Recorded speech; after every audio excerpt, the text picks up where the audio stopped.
Hi, everybody. Very good afternoon. Thank you for joining in and joining in on time. We still have a couple of minutes, just about time to start our webinar, but we will give it another couple of minutes for people to join in.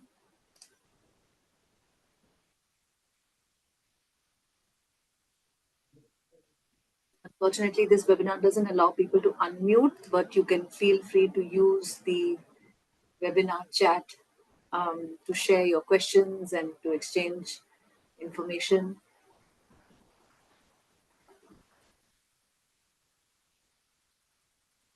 About 13 people who have joined in.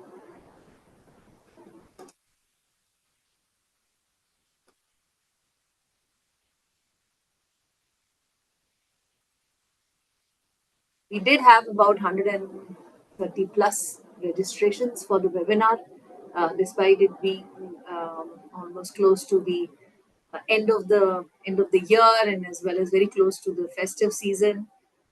We are hoping to have close to at least 70 to 80 people who join in. Well, webinars have their own dropout rates, don't they? Like volunteering. So we've become a little realistic with the numbers. We know the registration numbers are always huge, especially when Goodera does their webinars, but realistic number says almost about 50% turnout, which isn't such a bad rate of turnout, right, Harish? 50%? Yeah, I think it's almost slightly higher than the volunteering turnout rate in most of the organizations. So, Yeah. Harshit, what has been your experience when you've done a lot of webinars? What's the turn-up rate? I think 50 is good because 50 is great, in fact. Yeah. Especially, when webinars are free, right? The turnout rate generally is very less. Yeah. and also to consider that we are at the end of the year, and most of us might be on their duty mode, the holiday mode. So, Yes. All right, we'll give it another 1 minute and then we can start. So we have about almost 17, 18 people if I exclude um, three of us here who have joined in. I also have Heba from Goodera who is powering this webinar through her tech check as well as her support. So she's there as well.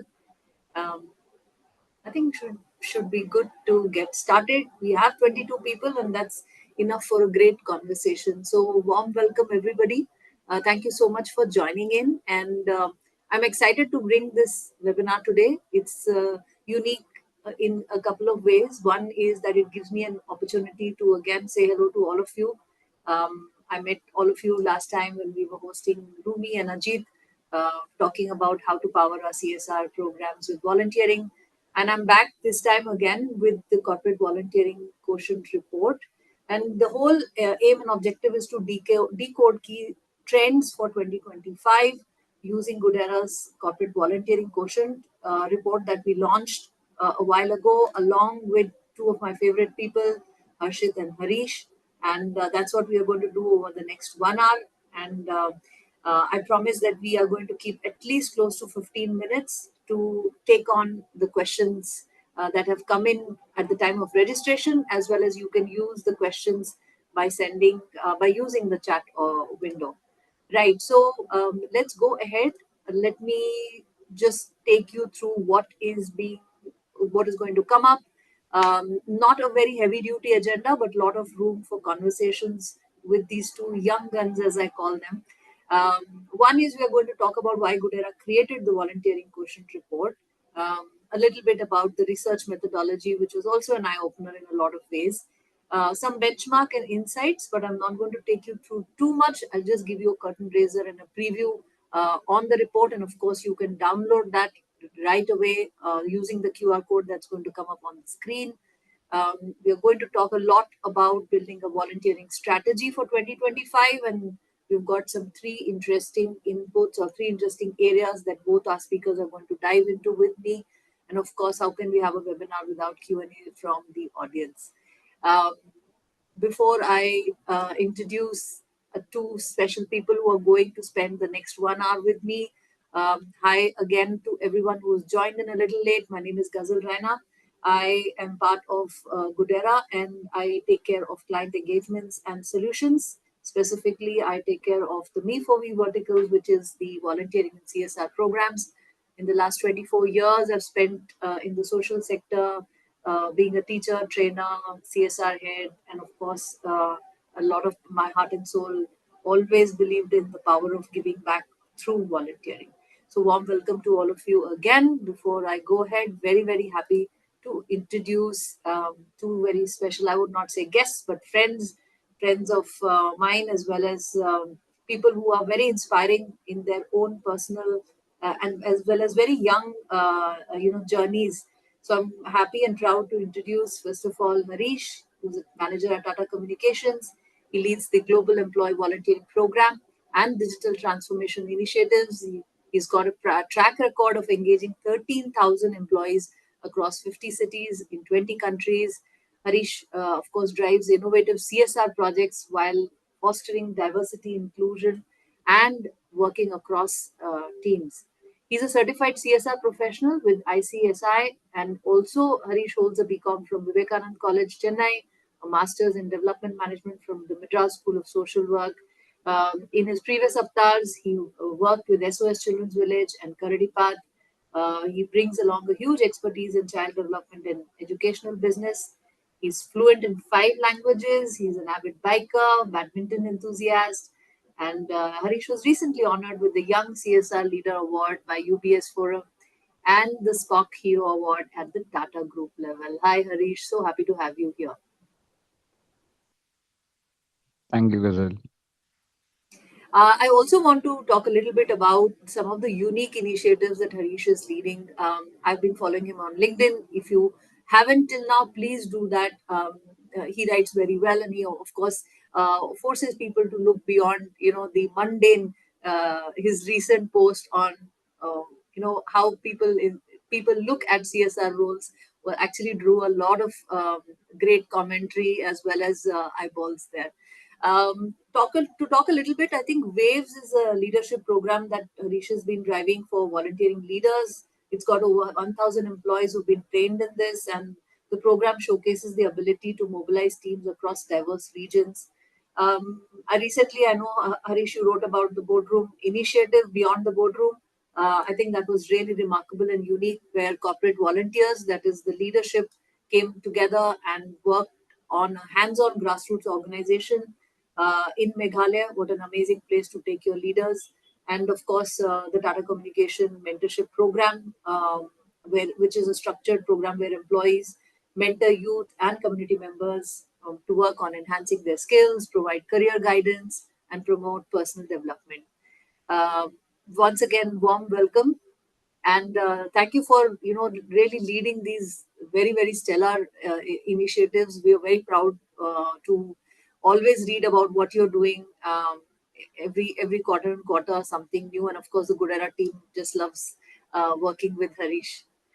um, to welcome Thanks, my Ghazal. second guest, Harshit. Harshit is a global impact program specialist. He currently leads some of Atlassian's employee enablement and volunteering initiatives globally, as well as the business impact initiatives in India. He's got over 6 years plus of experience in the social sector.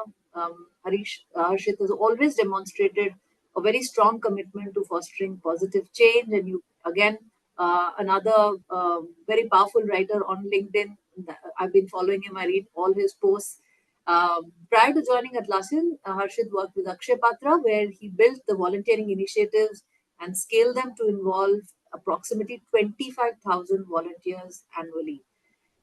Currently, Harshit leads some of Atlassian's most impactful programs, nurturing and supporting change makers, movers and shakers, and which he ran for 5 global volunteering campaigns independently, and increasing employee led events during these campaigns up to 90%. Wow. His work in guiding and nurturing a champions network in India has empowered individuals to be the change they seek, with Atlassian's India Champion Network organizing more than 120 events in the last fiscal year. Harshit, of course, apart from his professional role, is actively involved in the social impact space in India and part of the advisory of the Impact Guru Foundation. I know that Harshit, you also host a host of conversations with social impact leaders. You're driving a lot of amazing thought and advocacy. Welcome to this webinar. Very, very happy to have you here. Thank you so much, Ghazal. Hi, everyone. I hope I did not leave out anything. If I did about these two leaders, powerful young leaders, I think we can explore that as we go along. And of course, their inputs and insight will give you a sneak peek into their mindset. Okay, we are at 3:10 and we've got 60 people who have joined in since I started the introduction. So warm welcome to everyone who joined in a little later. We are talking about the corporate volunteering quotient report along with Harshit and Harish, and we are going to deep dive into a few components. Before I go forward, just a little bit of like a teaser or a preview into this volunteering quotient report. I think the whole um, aim and initiative behind Goodera doing this was that we realized that we actually our journey into the volunteering quotient report started globally, and as we started collating data across companies using their audited reports, and when we started doing this in India, we realized the stark difference between what we saw globally as trends and what we saw in India. But increasingly, I think we realized that there was a dearth of volunteering data that was available for research, which is similar to what we were trying to do. Nevertheless, we use this opportunity to create a benchmarking of sorts of volunteering programs, which came from 66 companies, and these 66 companies actually were companies where volunteering data was available. And let me just tell you that it's a bit surprising that we did research on over 1,000 companies, but the authentic data that was or the data that was actually available on volunteering was not more than about 66 companies. That goes on to show, and probably a food for thought for all of us as to why is it that in our ESG reports we do not have a very strong component of report outs for volunteering specifically. Um, this entire full report is available on the Goodera website, as well as you can do it right away. You can use this QR code if you already don't have the report with you and read through it. Of course, there's much more that we'll discuss on the webinar here today. So please stay tuned till the right end, which is around 4 o'clock. Why we created this research and study? I think one was to look at authentic data, which is the audited data, which was coming from the ESG reports of these companies. I think we also wanted to identify some North Stars. So, what would be some of these enablers which actually help and create a benchmark of sorts? How do we do the target setting using these North Stars? Was what this report sort of lays out. It also gives a very unique local perspective. We keep looking at trends globally or even pan India, but it gives you a lot of local perspective into geographies. It gives you local perspective into the kind of industries where the data is coming from. Even so, interestingly, it tells you seasonally how does volunteering change over quarter and quarter, month on month, which are some of the good months, which are some of the lean months. How does volunteering get impacted by any maybe festivals or any other business commitments that come in? And of course, like all good researchers, it will give you a lot of actionable insights and inputs which you can use. This is a great time. Although it is a slightly later in the year, I would still say most volunteering initiatives kick off in the beginning of the calendar year. But nevertheless, please use these inputs and insights to get valuable data or valuable insights as to how you can develop your volunteering portfolio for 2025. Right, like I said, the research methodology was fairly simple, and we looked at 1,000 plus companies who were looking at volunteering and as an engagement in India. Close to about 4% companies, only 4% companies reported their volunteering data, and about 9%, whereas the number for globally is about 9%. So just to give you a brief overview, I'm not, like I promised, I'm not going to spend too much time because I think all of you are here to listen to Harish and Harshit.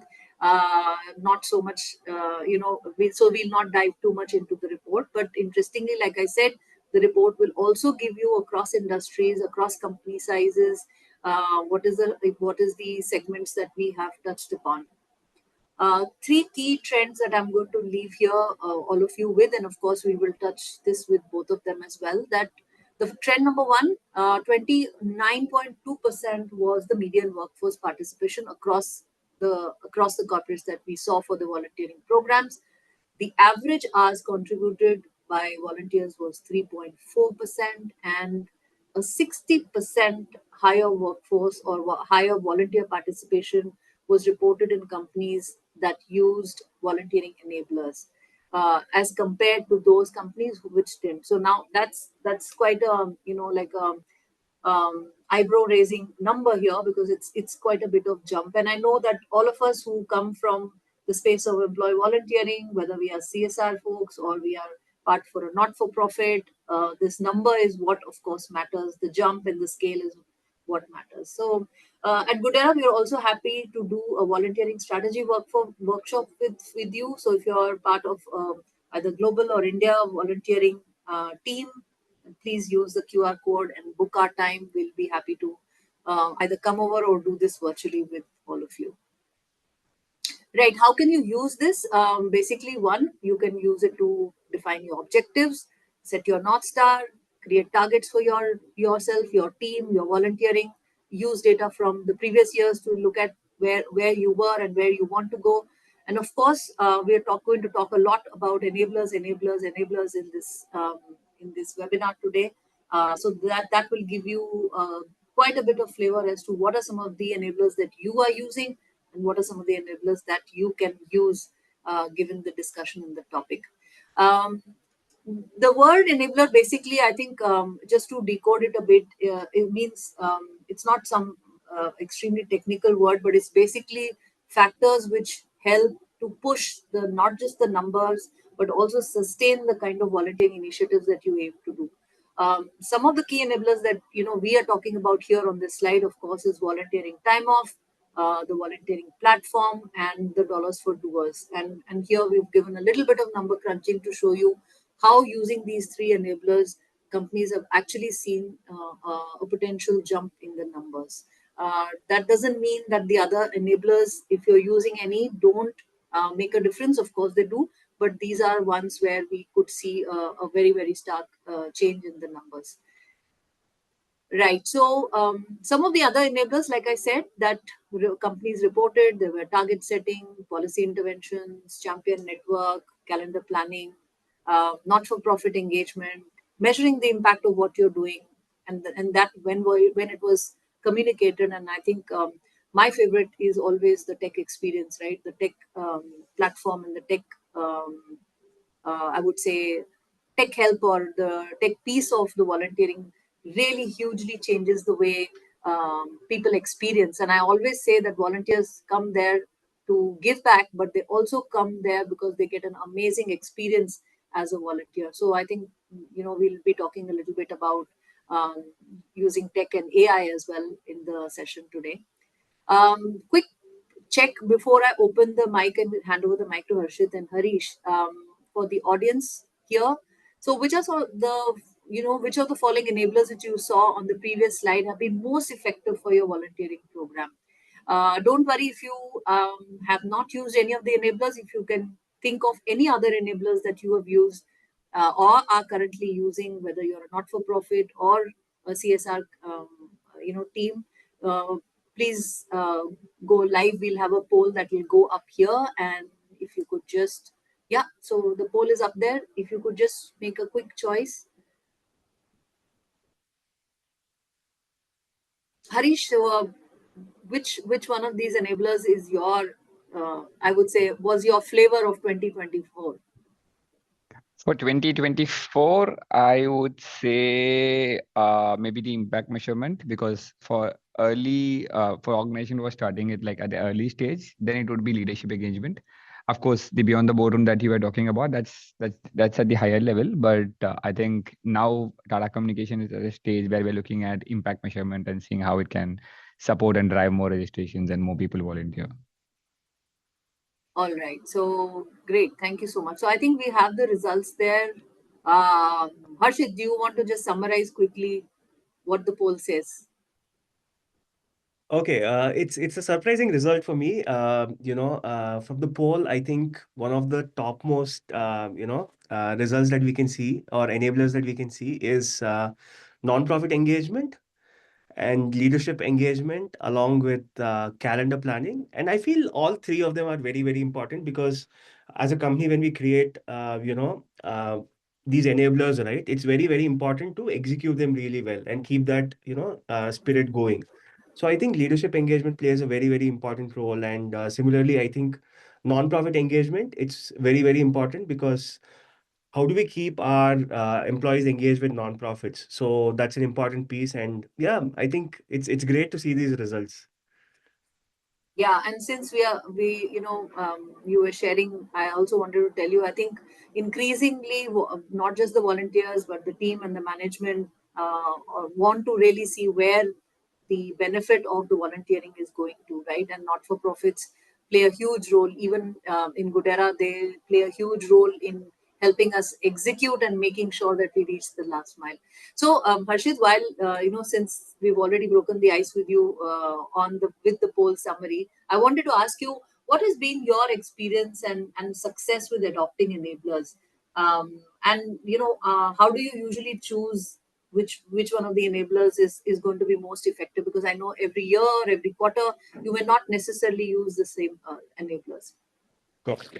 Uh, Thank you, Ghazal. Ghazal, I think first of all, when it comes to enablers, Atlassian being a global company, and we have been having volunteering policies from the very beginning of our company's establishment.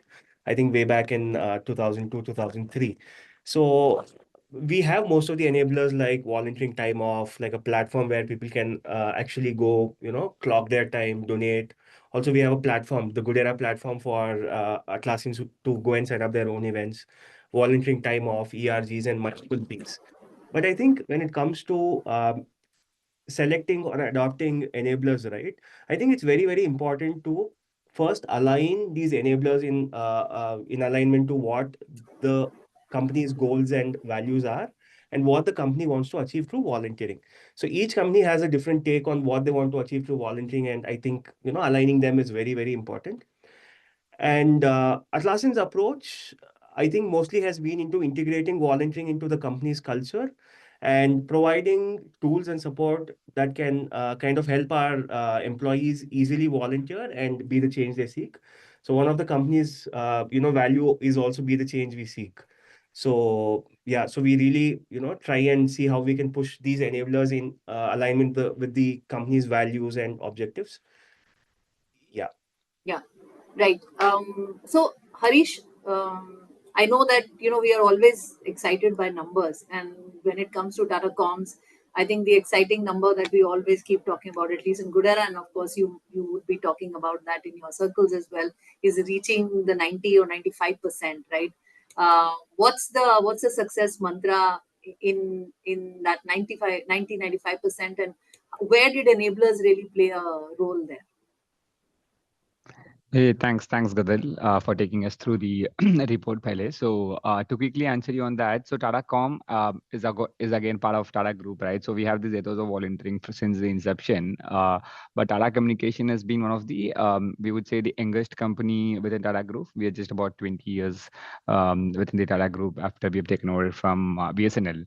So, looking at when we started it, of course, it all came through the leadership-driven program that we have. You have all the enablers that you have showcased here. We have tried each and every one of the enablers, at least internally. And the top three pick would be for us, which actually helped us in getting this 90%, about 89-90% participation is through one is, of course, the leadership intervention that came down, where it's not just the junior management who participates. It's also the senior team who leads, who are also basically the volunteer champions for us, who drive events. It's just not just come and participate, but we have a lot of leaders who just come and take up ownership and drive volunteering events for us. So that's one of the biggest success that we have got. And second is the calendarizing of events. People in the organization would know when a campaign is going to start, when a campaign is going to end, and they wait for it. So it's like how you wait for Diwali or Sankranti.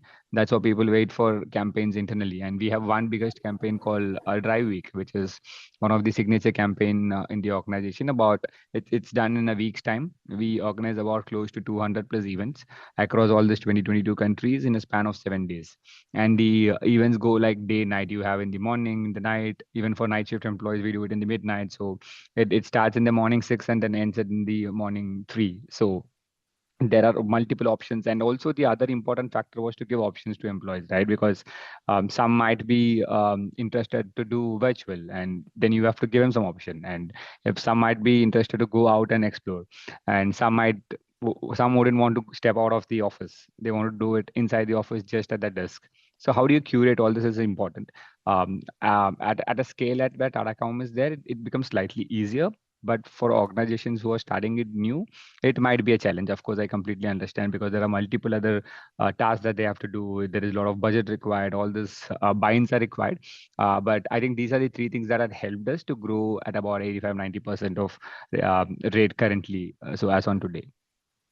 So Harish, if And you had to, one more yeah, important thing that I missed out was the champions program that we have, which is called, which I'll of course talk about, but it's something called the Waves program that you just introduced while you was during introduction. So we have trained close to about, I would say around 1,000 plus employees in this program, where they are the champions. They also get trained certified.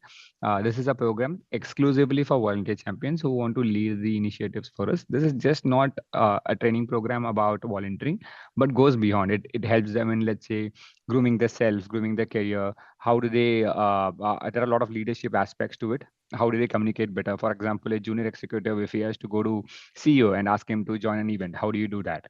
So then you get into all this leadership training to the employees, and that actually helped. That program is a successful program. Every year, employees wait for the program, and we get about close to 1,200 applications, out of which we select about 100 employees based on the application. yeah, amazing. I think we'll be talking a little bit more post this on the Champions Network as well, which is again Yeah. something very exciting. And I think Harshit also has a lot to, I think, add to that. But before we move on, I think it's my favorite part of every webinar is to talk about what not to do as well. So I'm going to park that question again to both of you. So Harshit, starting with you, what would be a word of caution for teams who are looking at either just adopting one of these enablers? We talked a lot about them, uh, and what, or maybe someone who's just starting off in their journey. So maybe Harish and Varshit, if you could put in a word of caution as well. Sure, sure. I think for any team that's adopting some of the enablers at an early stage, or even at a big phase of their volunteering journey, I think one of the most important things is managing expectations of volunteers. I know there'll be a lot of volunteer expectations from the volunteers end, but prioritizing what's the most, and for the for the scale and size of your company, I think that is something very, very important. And the second thing I would really like to emphasize is taking feedback continuously, because learning from employees on what are their pain points and what is that they wish, is something very, very useful in building some of the enablers. Like, for example, volunteering time off. Every employee in the company might have a different perspective of how this time off should look. How many number of hours should be given for time off, what should be the approval process, everything. So I think taking that continuous feedback is something very, very important. And I think the third and the most important point for me is change management, which includes a lot of communication. I think having a change management plan is very important. How do you roll out your, enablers? Like, for example, if you come up with a ERG policy, how do you roll it out? How do you get your people involved? And how do you increase their motivation? And how do you constantly keep communicating with them and learning from them? Yeah, I think these are the three must-do things that anybody who is going to implement these enablers should keep in mind. Yeah, right. Harish, you want to add something to that? Yeah, Ghazal. So, in addition to whatever Harshit just mentioned, two things I think that we should follow. If I mean, it's a don't if you ask me. One is that don't get too excited, because what will happen is you will see like if you open up an event for 100 people, you will see people like 150 registrations, but don't get excited about it, because at the end of the day, you would see about, let's say, 70-80% of the people turning up. If you are having more than 70%, that's a good turnout. But for newer organization, you will only have like 40% or even lesser than that, but that's still okay. But you shouldn't let your hope down, so don't get excited is one. And the second bit is also to look at, let's say, you shouldn't think that one activity will fit all. So when you're curating any activity, and if at all your organization is also part of multiple different locations, then I think you should understand your employees' need. For example, for us personally, the experience is that employees in our Bangalore office would prefer more indoor, our Chennai office would prefer more outdoor.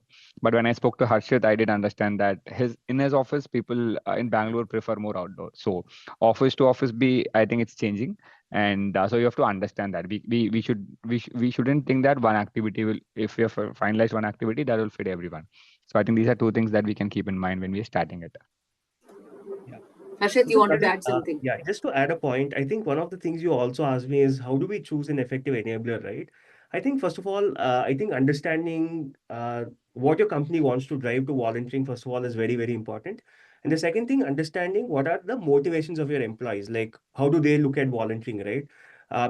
Without knowing these two things and aligning them, I think choosing, these enablers will be very, very difficult. And also, I think one of the best thing about the volunteer quotient report is that you already have ready-made data of which sector, like for example, technology. What is the kind of enablers that are very effective in companies? Like for example, I know in technology sector, volunteering time off is a very big thing, and most of the employees really like that. So in manufacturing, it might be very, very different. So what I suggest is also taking inputs from some of the reports if you're first time doing something like this, and talk to few of us, and then go ahead and start implementing it. But I think the most important thing is first asking your employees what do they feel that can motivate them, and then you using that to enable them back. Yeah, I think I completely agree that there's no one size that fits all. The same set of people, demographics in a different geography would completely react differently to it. Seasonally, also, I think the choice of activities that we do completely changes, and I think that's why collecting the data and looking at it as a legacy to do your planning for 20 or 2025 or the next year becomes very important, rather than just looking at the budgets. So I think that's how I think Goodera also does a whiteboarding exercise with the CSR teams. We spend a lot of time mapping out, what their patterns have been, what their aspirations are, how they want to get there. So I think that data, which is when collected over the past years, also helps us a lot.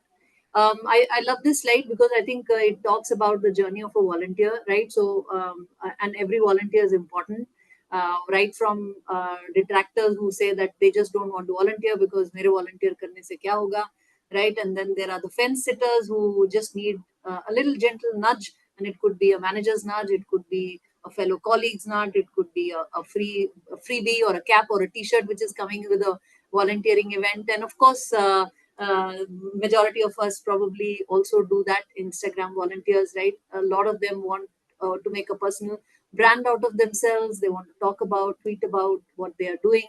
I think it's a huge attraction as well, and we all leverage it, right, for the right cause. And then of course there are the cause champions that you both of you touched upon, which we call the champions network.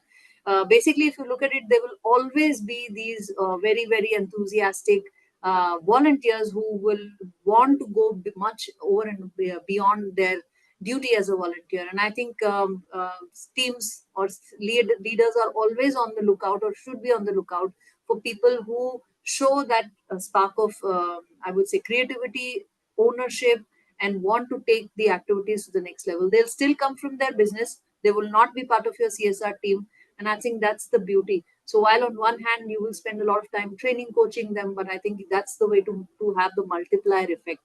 right, of creating this champion. So I'm going to talk a little bit about the Champions Network, and in Goodera, we are very proud to do this for a lot of different companies. We've worked, of course, Harshit is going to talk about Atlassian's very, very remarkable stellar Champions Network model here, but I think also wanted to call out our work with IDFC First Bank, where we have a Champions Network. We've got about 50 Goodwill ambassadors, over 16 locations, and about 5,000 plus volunteers whom we engage. And year, quarter on quarter through their Me for We program, we are able to reach out to more than 10,000 people. So I think that's the volunteer champions network that we are hosting there. Going on to my next segment, which is basically on the Champions Network. For those of you who want to know a little bit more, I think this is the time to do that. Harshit, let me begin with you, because I think I see it's almost very, very synonymous in my head. Whenever I think of Harshit, I think of the Champions Network. I think thanks to all the time that we have spent together over coffee conversations as well. Um, since a lot of people must be wondering why, could you tell us a little bit about the Champions Network at Atlassian? And I also want you to talk about your journey as a hands-off volunteering leader, right? So how you've really consciously put this model into place. Perfect. Awesome. Thank you, Ghazal. I think, one of my favorite thing and something that I'm very proud of is building Atlassian's, champion network, especially in India and the Europe region. So, as individuals, as CSR, one of the most fundamental things that we all try to do is, create more and more impact. And sometimes we forget that, we as CSR teams, we sometimes become blockers for people to go and create impact, because most of the times, employees look at CSR teams to organize events and, wait for us to, set up campaigns and events. But about 2 years back, when we were discussing this in Atlassian, we were like, there are so many people who want to go above and beyond, their work and really contribute and make a difference. Not just a small difference, but a deeper impact on charities and causes that they care about, and how can we enable them? That's when we thought, okay, let's come up with a playbook that can guide and empower our employees who are ready to do that, champion things for us. So we opened up something called team volunteering, where a champion could bring a team of people and volunteer together, and that was a very big hit across Atlassian. Like Ghazal, you mentioned, last year we had close to 150 events happening in India, and I think about 95% of them were fully led by our employees itself. So and it's not that the same employee is conducting 5-10 activities. For us, the one of the main outcome was maybe some employees might have conducted 2 or 3 activities in a year, but if you see, there are a lot of employees who come freshly, just organize one event in a year, and they go back, get their team to volunteer. So for me, a champion is an individual who advocates for and leads volunteering initiatives within the company, and they are one of the extended arms of the CSR team. And with the help of champions, we can really, really scale up, volunteering. So that's a bit about how we build the champions model at Atlassian. But you know uh, Ghazal used the word called hands-off CSR leader, or a volunteering leader. So how we do is we basically tell our champions that, hey, I'm putting together every single resource that you need, like a playbook on how to organize an event, how to reach out to a non-profit, how to set up, how to communicate internally, everything. And we just hand it over to them and tell them, here you go, you have all the requirements, you have all the budgets, etc., and be like, now you organize your events. So I think one of the most thing has been empowering people to be the change they seek, and helping them with all the resources and support that's required to drive initiatives independently. Yeah, thanks, Arshit. We're also very proud of our association with you, Harish. To putting a tough question out there to you is what? How do we, while we're talking about these really enthusiastic, volunteer now turned champions, I'm sure there's a burnout within this group as well. So how do you make sure that this group, which is the champions, who's actually driving your events, remains active, remains motivated? What do you do at Tata Comms to keep them charged up? Yeah, so I think the one program that I was talking to you about, the Waves program, so that's one, of course, addition for them where they get certified. They also get a L&D credit internally as well. And in addition to that, what we also do is we just don't reach out to them as and when there is a campaign, but we also have a throughout the year engagement with them. So when I say throughout the year engagement, we also have a lot of informal conversations. So we do have our CSR team members across some of the major cities where we are present. So what we do is we go out at least once in a month with the volunteer champions, just have a cup of tea, coffee, chat with them. Whenever we travel, we keep traveling to different locations. So we ensure that we meet volunteer champions. That's one of our major agenda while we travel to multiple cities in India. In addition to that, we also have one program called One in a Million.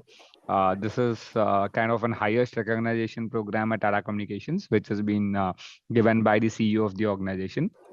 So there are once in 2 years we do this. We look at about close to 15 of the top volunteers across globe within Tata Communications, and we basically call them to India. It could be from any part of the world. They travel to India for this 2 days, and the award is also being given by the CEO of the company. So once you have the award received by CEO of the company, of course you get buzz around. People talk to you about, and then the champions network actually increases. For example, let's say in Chennai, if 3 people have got it, for example, then next year, because of this, what the recognition that they've gotten, one, they have got a good reputation now within the Chennai office. So even when they walk, it's like people know, they know all the employees there. We have over 3,000, 4,000 employees. These 3, 4 employees would know most of them. And second is that the champions network increases. For example, if we get about 600, 700 registration for this waves program, after this we got about 1,200. It actually doubled in terms of the number of nominations that we got. So I think these are a couple of things that we do to try and keep them engaged. And we also do quarterly sessions for them. So when I say quarterly sessions, we have something called inspiration series, where we bring in experts from the social sector who could be a founder of an NGO or who have done something really interesting. We bring them on board, and we have a 1 hour conversation with them. It's called Inspiration Series, where it's specifically for volunteer champions, but it's also open to other employees. They are open to join. So these are a couple of things that we try to keep them engaged. Yeah, thank you so much. I think there's no doubt about the fact that while these are committed, selfless people, but everyone needs a pat on the back and a little bit more to keep them motivated. I think great examples that I'm sure all the audience, took greatly from. I'm going to, before I go to the next segment, I also wanted to ask the audience to have a quick poll check here if they have a volunteer program which has an active champions network. So don't worry, even if your answer is no, that's okay. You can always, I'm sure the interesting conversation here today always gave you some lot of food for thought. And of course, Goodera and the team is always there to help you understand more in case you want to understand more on how to start this volunteer network, how to create it, who would be the right people to choose, what would be probably a technology platform that you could use to drive this. We are happy to have a call with you. So take a quick poll before we move to the next segment, which I think is always debated as well as, often the highlight of the conversations these days, which is technology and AI. Meanwhile, Ghazal, I also want to mention that, while creating our champion network, right, one of the things that we wanted to provide as a support or resource was one space where people can find volunteering opportunities and kind of, set up these opportunities. And I must mention that Goodera has been a game changer in, simplifying that entire process, where we have like 50 to 100 opportunities already floated, and then all that people have to do is go select which option they want and then just go book it. It's like just booking a movie ticket, right? So that has made things very, very seamless, and I think that has given us a lot of value also.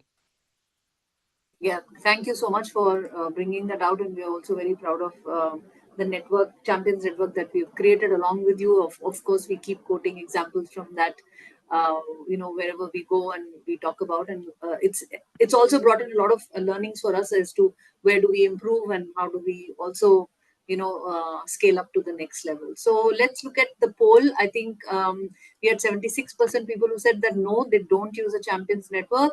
I'm sure the conversations from here will help you to now move this needle. So next webinar when we do, we'll have the 26% probably becoming the 76% and probably the 26% being much lower there. Right. I think one interesting fact which came up as I was reading the volunteer quotient report is volunteering numbers no one talks about, right? There's a full series on that there in the report when you read it, that only 44% people actually who register for an event, turn up. So, like we were discussing at the beginning, we had about 130 plus people who registered for this webinar, and we had close to about 50% people who turn up. So it's actually not a bad number as when you compare it with this trend, right? So the question always is that how do you drive volunteer registrations and attendance? And I know that during my tenure as CSR and volunteering leader, this was always a huge challenge. So while you could do what you can do in person as well as through communication, but I think that's where technology played a huge role, because we live in an age which is inundating us and flooding us with so much of communication, data, messaging. On top of that, something in a moment of rush, you see a mailer, you sign up for a program, and then after that you go fill it up and forget it, and it sort of never occurs to you. I think that's where you need a very seamless integrated tech assistance, which becomes part of your volunteering experience, which helps your employees to not just get the information that they need to stay on track, but also during the event and post the event, you can give them updates. So the way we do it in Goodera is we have the technologies, what we call technology stacks. We have something which is a champions hub, which is a self-service portal where the champions actually create events, they choose events, they filter them, and you can actually see, the organization can see the list of events that are available. How does it help? One, in event booking. Two, in driving the participation, because we all know that there's tremendous amount of effort that goes in actually making people register as well, although people do say they want to volunteer. And of course then the event tracking. The champions hub also gives the admins, who could probably be just one or two people, or it could be the champions themselves, an admin access where they can see the impact reporting as well as track everything that happens with Goodera and with the Goodera team. So that's a huge bonus that they get. I'm also happy to say that Goodera internally also uses a lot of technology stack. We have recently upgraded and revived, as well as improved our host access. All of you, I don't know how many of you are familiar with the Goodera's model, where we have the host community, which is the powerhouse of our events, and we have a host hub for them now, which is an app exclusively for them. And then, of course, for our not-for-profits as well, again, a huge number of 50,000 not-for-profits across the world that we work with.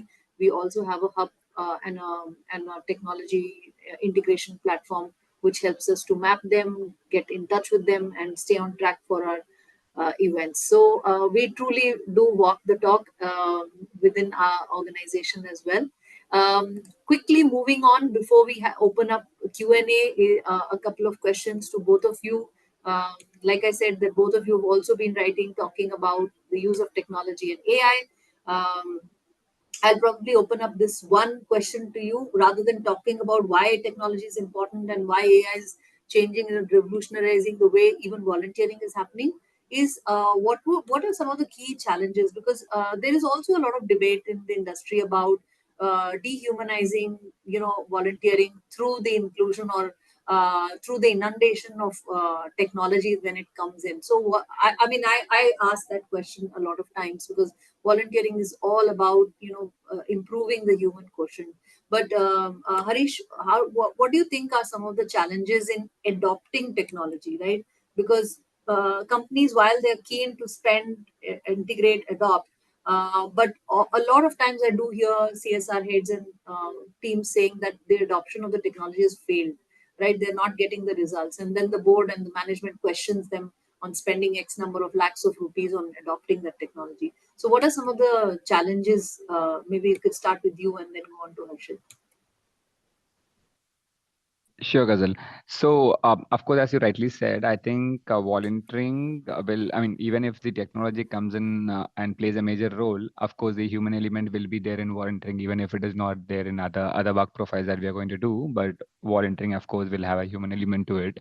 But to add on in terms of some of the challenges that we do have while we are looking at a lot of the AI integrations that we have been doing with Goodera, even the platform, the Champions platform, all this has the Goodera, the AI that you guys have worked on. But in addition to that, the some of the challenges, like for example, let's say if some of the portals that we use, just not Goodera, but in general, the other portals that we use for CSR and of course for volunteering, what happens is that the expectation, let's say the expectation of corporates can be slightly different, and there is a tech team that works on, that's a different team, and then you have this non-profits or the let's say the volunteering agencies or the CSR agencies. So there are three different teams here, right? So largely what is happening around is that the expectation or the communication between three layers goes wrong, and then the expectation doesn't match the ground reality. For example, if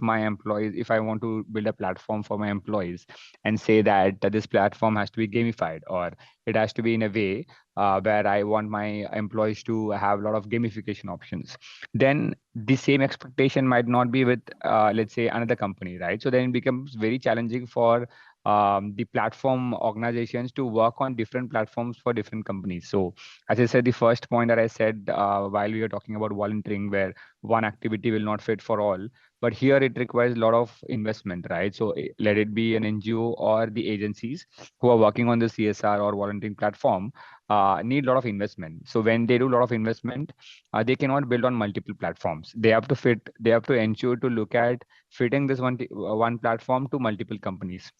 But here the problem is basically mismatch of expectation between these companies. For example, let's say Tata Communication being one of the Indian company but have global presence, right? So our expectations might be different. But if you talk about Harshad being an international company, they are based out of Australia but they work in different locations. They might have a lesser presence in India, so their expectations will be totally different.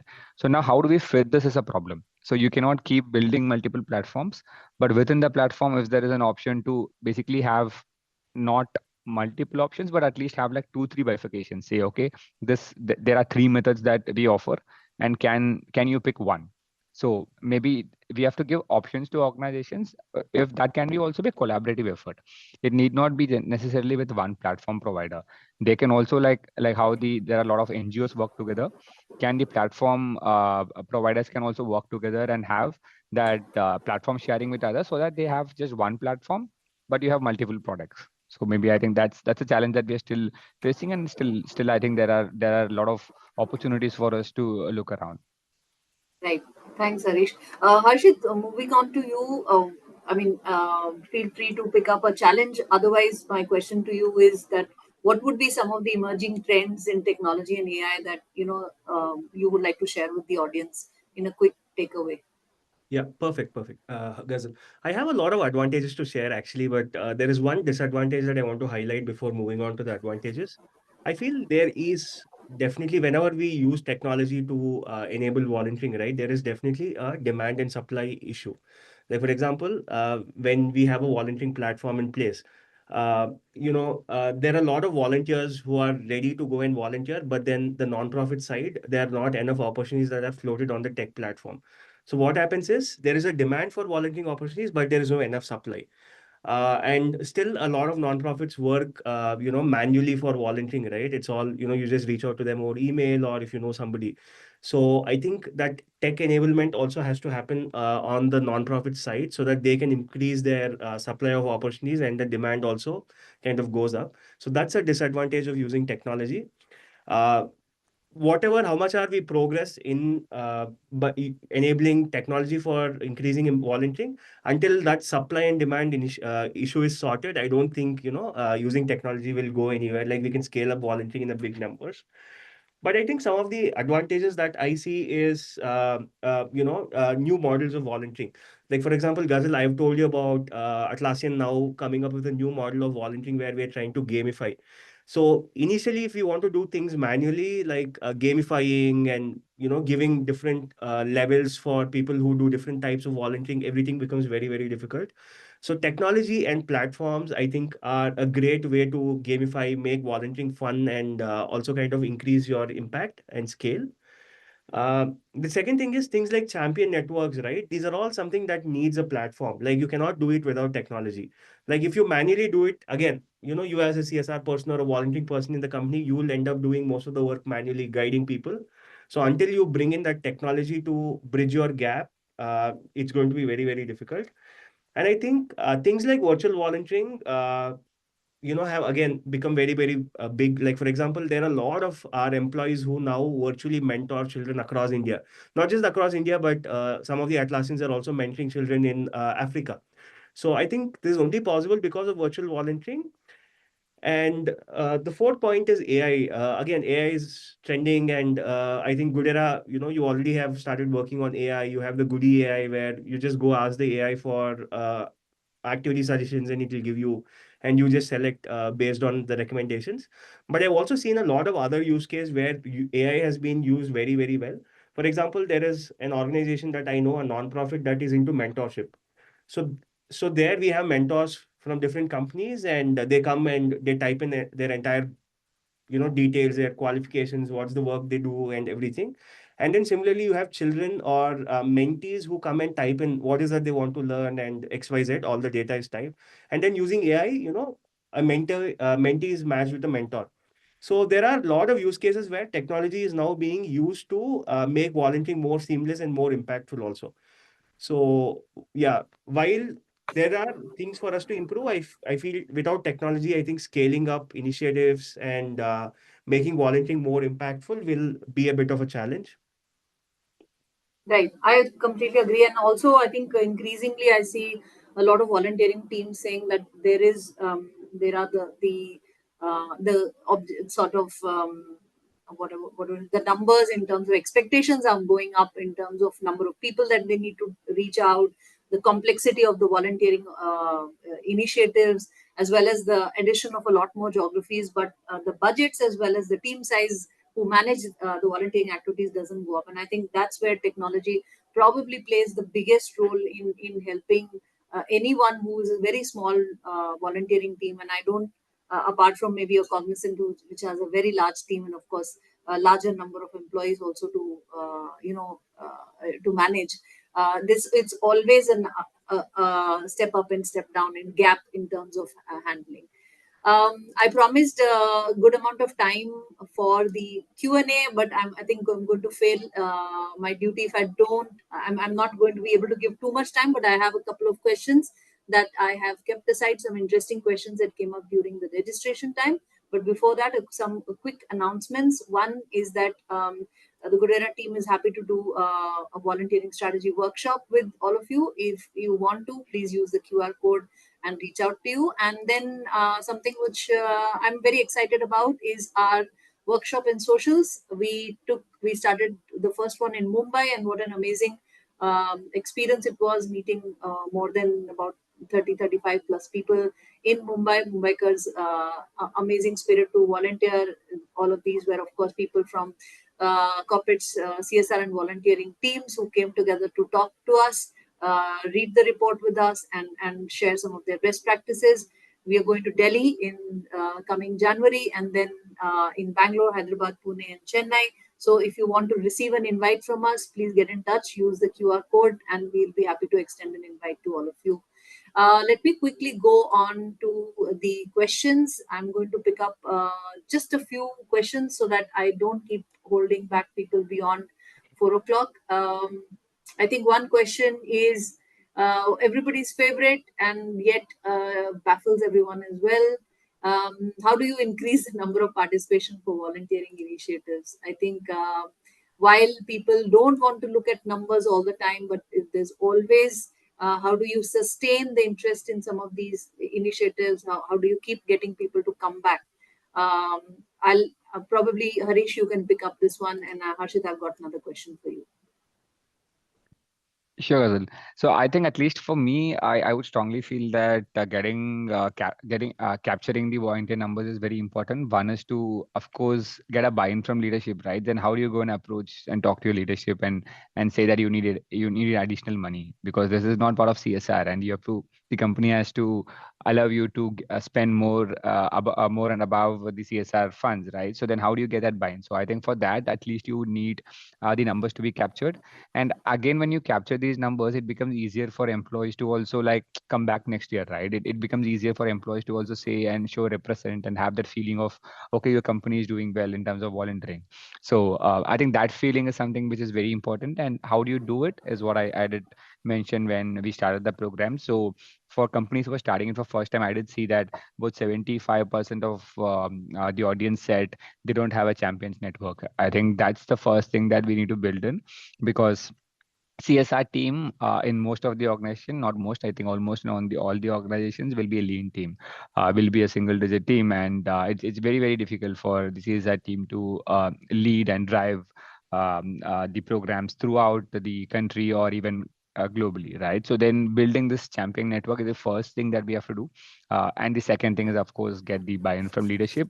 To get that buy-in from leadership, you have to ensure that you have let's say showing you're able to show them the progress of it while you track the numbers, ensure that you have the impact, have good connect with NGO partners. That's more that's very very important because there are a lot of organizations who also even if you don't have budget, there are a lot of very good organizations that I know of who can support you to drive or kickstart your volunteering journey. So I think have build that network of NGOs, get your leadership buy-in, and parallelly start working on your volunteer champions network. And if you need any Right. support in terms of getting the volunteer champions, of course, Harshit is here. I'm here. You can of course contact us through LinkedIn. Okay, Harshit, a quick question for you. It's an interesting one. How can a good volunteering experience be translated into a long-term, meaningful support? This is coming from a not-for-profit friend, actually, for through the employee giving program. Okay, so I think okay, this is a great question and something that we have been working at Atlassian. I think it is first of all very very important to build a volunteering journey, like a volunteering roadmap of an individual. Like for example, if a person starts, volunteering just like a regular volunteer who volunteers once in a time, how do we graduate them to become like a change maker? So first of all, somebody who's volunteering once in a while, I think we have to now inspire them, motivate them, and try to make them a champion. So a champion is nothing but an organizer who organizes events, gets other people to come along and volunteer, and takes more deeper impact. Like for example, do some skilled volunteering, projects, and yeah, deeper commitment. And then from there, like how do you graduate them into somebody like a change maker who is very independent, who is very very highly motivated to create more deeper impact.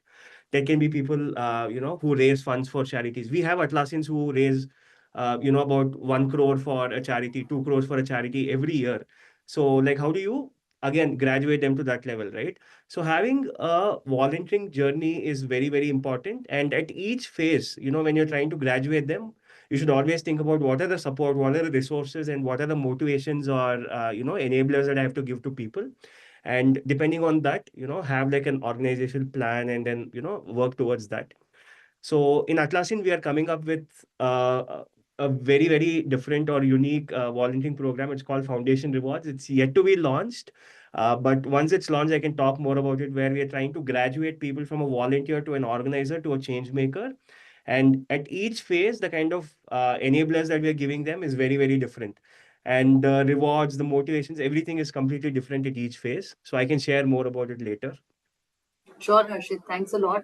Harish, I have one more and very interesting question. I had my own set of questions to wrap up, but I think reading the audience questions, I'm quite motivated to take these on. This question says, what percentage of people actually start volunteering as an individual level post their experience in the volunteering program? Do you see that a lot? Of course, because once you the one-time volunteering, people usually say that why do you do one-time volunteering, right? But I've always seen that once you have that one-time experience, they take it back, and then about we did have an internal survey, and that we did find that about close to 25-30% of people after doing first-time volunteering in the organization take up volunteering initiatives on their own. so outside the organization, or they do multiple things. I mean, there are multiple things that they do on their own interest, but the survey did say that about close to 30-35% of our employees did take up personal volunteering after experiencing the first time volunteering. Right. And in my personal experience, I've also seen people who worked with me who were part of, the Champions Network that I created in Capgemini back in 2013, 14, continue to bring in, even if their organizations didn't have a volunteering time off policy, they, as business managers, vice presidents, Brought directors, in. brought in volunteering, mandatory volunteering. I know it's a dichotomy, ask their teams to have at least give one day to volunteering. That's the power of having a volunteer or touching the life of someone through volunteering. It stays with them for Yeah, life, and they at a business level, as business leaders, go on to making policies, although your company may not have it. So I know a couple of people who have done that. I just want to thank the audience for a huge number of questions that they've sent in. I'm afraid we didn't have time to take up all of them, but I think Heba and me are going to put these together, and probably that's going to be the topic of our next webinar for all of you. So thank you so much for sharing your questions, for being on this webinar throughout. I think we had a fairly decent number of people who stayed out of the 66 for the entire duration. I think there are some analytics and trends about that as well. So beginning and end, we do have people dropping off. But thank you so much, audience, for joining in. Happy to hear from you. Please do get in touch with us, either through our website or write into me on LinkedIn if there's a particular topic you feel we should talk about under volunteering. And Harshit and Harish, thank you so much. Always a pleasure having conversation with you, whether it is on a webinar or over a cup of tea. So thank you so much for all the inspiring work that you're doing. And with that, a very happy New Year in advance. Merry Christmas. And I hope you have some fabulous holidays lined up before the year gets over. thank you so much, Ghazal, Thank you so and much, Ghazal. thank you, Harshit. Yeah, and Thanks, before Yeah, Harish. I, yeah, thank you yeah. so much. And before I go, big thanks to Heba, who I always forget to thank for ensuring that our webinar went off without any tech glitches. So thank you everybody, and God bless. Yep. Yeah, wish you a happy new year. Thanks, Thank you. everyone. Happy New Year. Bye. Thank you. Bye.